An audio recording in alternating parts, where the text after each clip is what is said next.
Hi, welcome to Houston Newsmakers Extra, our continuing conversation with Heather Bellino, the CEO of the Texas Advocacy Project with the Texas Legislature in session right now. The question then becomes, are there things that your organization does, maybe especially so during the legislative session, to try to get things done? Yeah. What goes on extra? That's a great question. Thank you for asking that. We try to bring the voice of all of the survivors we serve to the elected officials. We're not a lobbying group in any way, shape, or form, but we do close 5,000 cases on average every year. That's 5,000 individuals.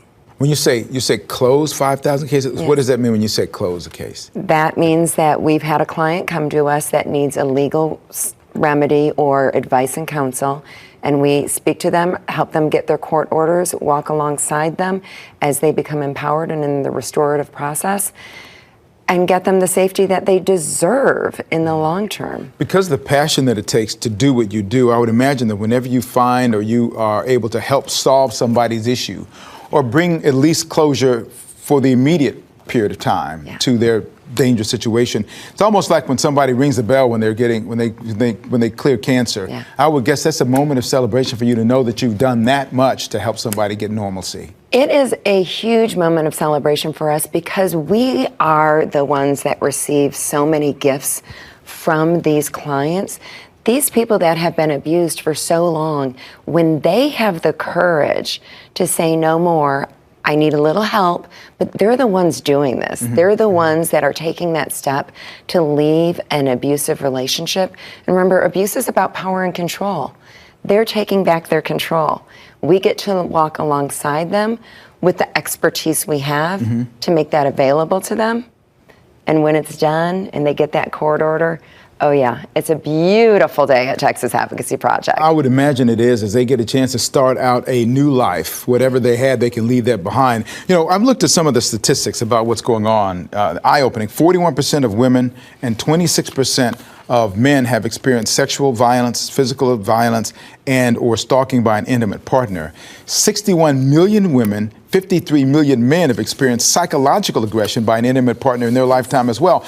We don't often think about that part, but the psychological part really oftentimes precedes the physical part, does it not? Yes, it does, and oftentimes that's the hardest part to get over. Really? A broken arm, it can mend. But what is done to you emotionally and psychologically, it mends also, but that takes really hard work. And again, it goes back to the courage of survivors because they want to start anew. This whole process, it seems that one of the challenges is starting early enough so that behaviors don't, the negative behaviors that lead to this don't get developed in the first place. What is your challenge with that? Well, I think that the challenge is getting to people young enough and helping them to understand what healthy relationships are, what unhealthy relationships are, conflict resolution, things of that nature, how to have a healthy argument, how to say, no, this is not acceptable, how to stand up for your friends when you see something going wrong. So getting to people young enough, I think that that's one of our biggest challenges. We have that great Teen Ambassadors program that's starting this month, and that's my most exciting program right now. Okay, talk about that. What does that involve? It involves teens throughout the state of Texas. We've got 100 kids in the cohort this year. Of course, I'm sure they wouldn't like me calling them kids. Young people. That's all right. In the cohort. It is what it is. Year. Sometimes reality is tough to handle, but right on, kids. Right on. But we talk to them about what healthy relationships are and what healthy conflict resolution is. We do these physical exercises around that, and then we have a world-renowned leadership coach come in and talk to them about being leaders in their spheres of influence. And we do some, business planning work with them because they go out and fundraise and do outreach on behalf of Texas Advocacy Project. It's such a cool program. Absolutely. Yeah. And so when you start planting the seed in those babies early. Yep. And that really, hopefully you can spread that and they can influence their peers, that sort of thing. Absolutely. And we've heard that it's happened time and time again. We have kids that'll say, I was on the bus with somebody and they showed me pictures of what their boyfriend sent them. And I said, well, that's not love. Yeah.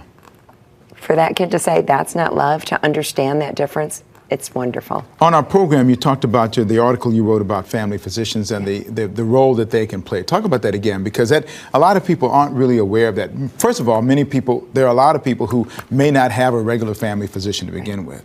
But those who do, that person or that man or woman does play a real big role, don't they? Absolutely. I mean, you go to your family physician and that's your confidant, right? And if that family physician can notice the signs and offer you a safe space to say, yeah, I'm scared and I need help, and then that physician knows the community resources that are available, right? We all work at the top of our profession. The physician needs to make sure that somebody is healthy of mind and body, and then they can say, okay, now I'm going to hand you off to this resource that we know has solutions that will help you to get a legal remedy, that helps you to get out of an abusive home, that gets you the divorce, the custody, the protective order, whatever that may be, that's going to get you safe, that you'll identify as your safety.